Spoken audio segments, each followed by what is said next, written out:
Bom dia, que coisa boa estar com você. Mais uma segunda-feira para darmos continuidade ao nosso estudo sobre a armadura de Deus.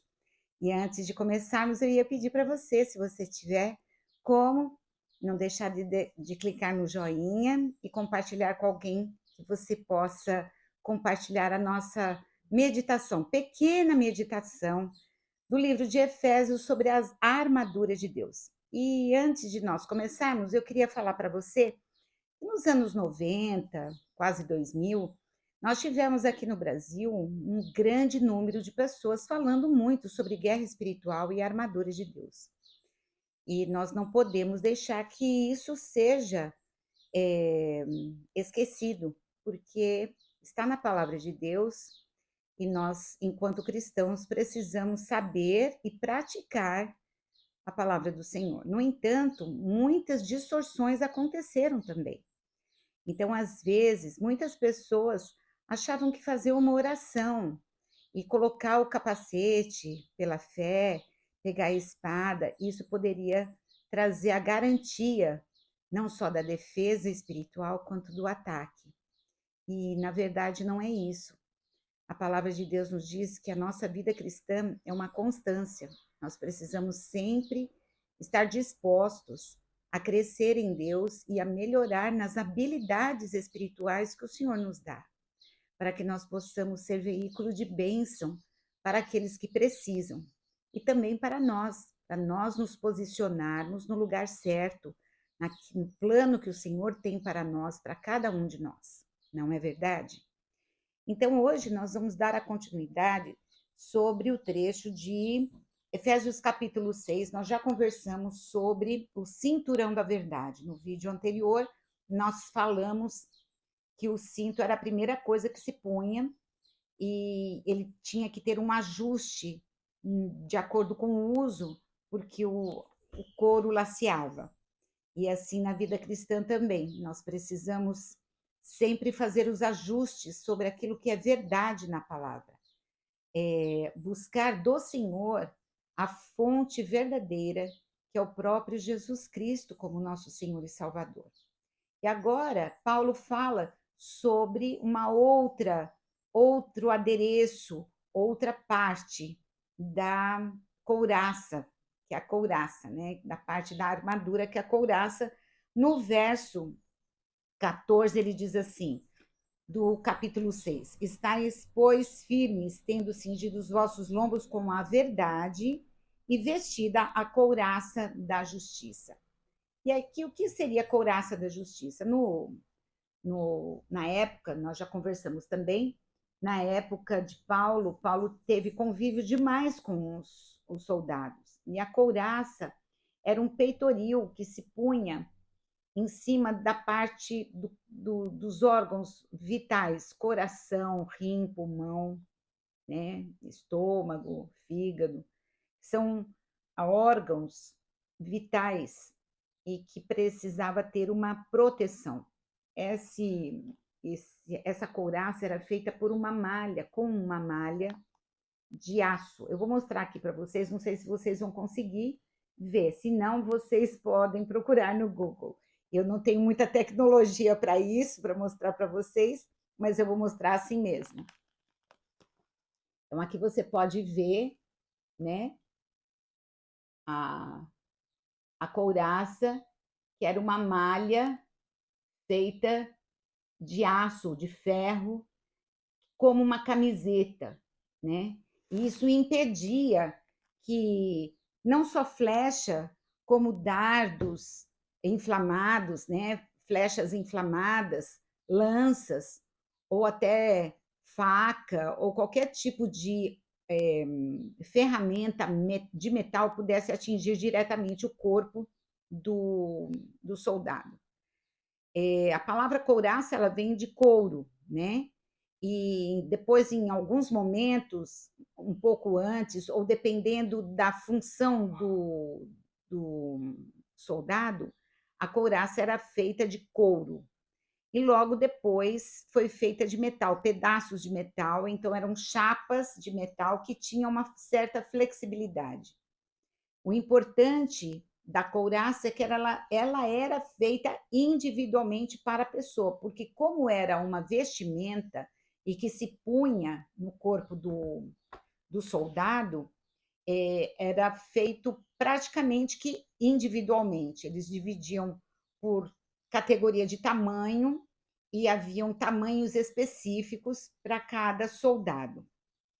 E aqui Paulo fala sobre couraça da justiça, né? Então nós precisamos entender o que é a couraça da justiça numa armadura espiritual. Eu queria ler para vocês Romanos capítulo 3, Paulo falando aos romanos, né? Ele foi muito feliz porque ele teve uma igreja que ele fundou em Roma e ele teve o privilégio de poder falar do amor de Deus para os romanos, para aqueles que conheceram ao Senhor Jesus e foram também libertos do mal, do pecado e de Satanás. E ele fala no capítulo 3, verso 23, olha que interessante, pois todos pecaram, todos fracassaram e estão afastados da glória de Deus.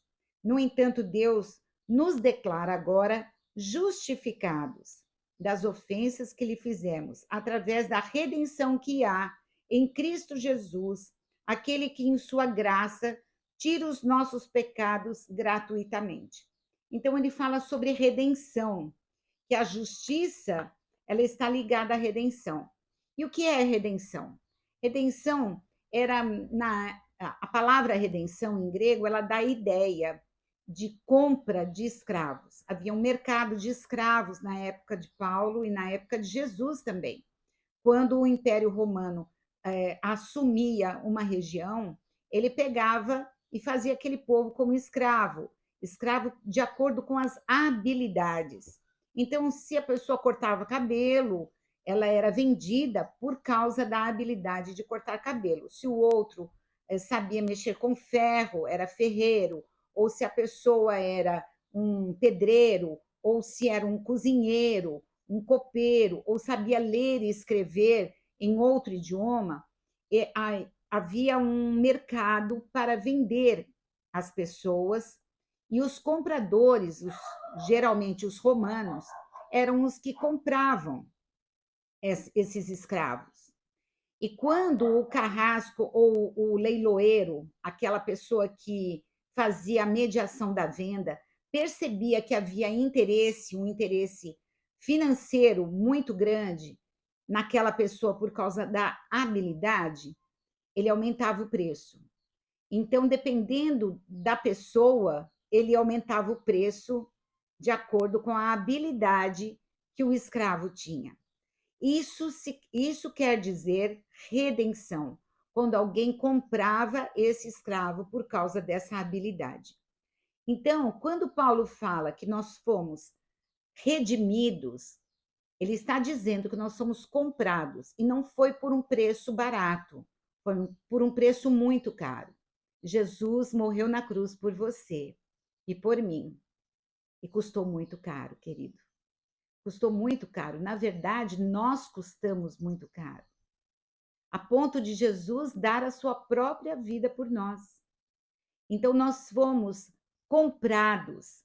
E aí, a partir do momento que somos comprados pela pessoa de Jesus Cristo, nosso Senhor e Salvador, das mãos de Satanás, que era para nós sermos amarrados e aprisionados eternamente no pecado, Jesus nos dá a condição hoje de sermos comprados por Ele. Quando eu tenho essa consciência, essa, esse pleno entendimento de que hoje eu sou redimida, eu fui comprada pelo sangue de Jesus, pela própria vida de Jesus Cristo, nosso Senhor, então eu sou justificada.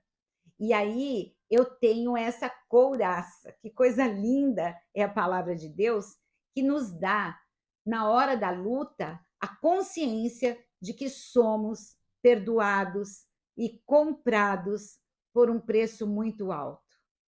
E é isso que a palavra de Deus nos ensina no dia de hoje. Nós somos redimidos e justificados. A couraça da justiça está sobre nós. Por quê? Nos órgãos vitais, principalmente no coração, principalmente nos nossos sentimentos. Porque Satanás até hoje, ele vem dizer para nós que nós não valemos muito, que nós não somos importantes, ou até que nós somos muito importantes e não precisamos da ajuda do Senhor. É na nossa mente, que é o centro das nossas emoções. A mente, ela que traz aquilo que nós sentimos. É a mente que nos dá a oportunidade de sermos transformados pela palavra de Deus. Muitas vezes Paulo fala, vamos colocar a couraça da justiça. E se você falar assim, Thelma, mas eu não tenho pecado, eu aceitei Jesus e agora eu não tenho pecado nenhum. Não é bem assim, lá em 1 João, capítulo 1, verso 8, diz assim: se a gente diz que não tem pecado, a gente se engana a nós mesmos e a verdade não está em nós. Então você percebe que a verdade é o cinto e a couraça é a consciência de que eu sou pecador, sim, que eu preciso confessar o meu pecado todos os dias, pedir para que o Espírito Santo mostre para mim quais são as minhas iniquidades, os meus pecados. E eu levo isso diante do Senhor. E quando eu peço perdão, em nome de Jesus, me arrependo desse pecado, o Senhor tece em mim a couraça da justiça. Que nessa semana você possa ter experiências lindas com o poder de Deus, a ponto de você poder ser vestido pelo próprio Jesus com a couraça da justiça. Que você seja redimido, lavado, liberto pelo sangue de Jesus, que nos purifica de todo o pecado. Vamos orar. Senhor Jesus, nós te agradecemos pela tua palavra maravilhosa. Te agradecemos pelos adereços que o Senhor nos dá, Senhor. Pela fé, nós cremos, Senhor, que o Senhor está nos dando nesta semana a couraça da justiça. Mesmo, Senhor Jesus, tendo a consciência plena de que somos pecadores e que por mais que façamos, nós nunca vamos conseguir a nossa salvação. No entanto, nós temos a consciência aqui e declaramos que nós reconhecemos Jesus Cristo como nosso redentor, aquele que pagou o preço com a própria vida na cruz do Calvário para nos trazer a oportunidade de libertação das trevas. Obrigada, Senhor Jesus. Não existe palavras para descrever a nossa gratidão por tudo que o Senhor tem feito por nós. Nós te agradecemos. No nome precioso de Jesus. Amém. E até sexta-feira, quando nós continuamos a orar por alguns pedidos especiais no nosso momento de oração. Tchau, tchau.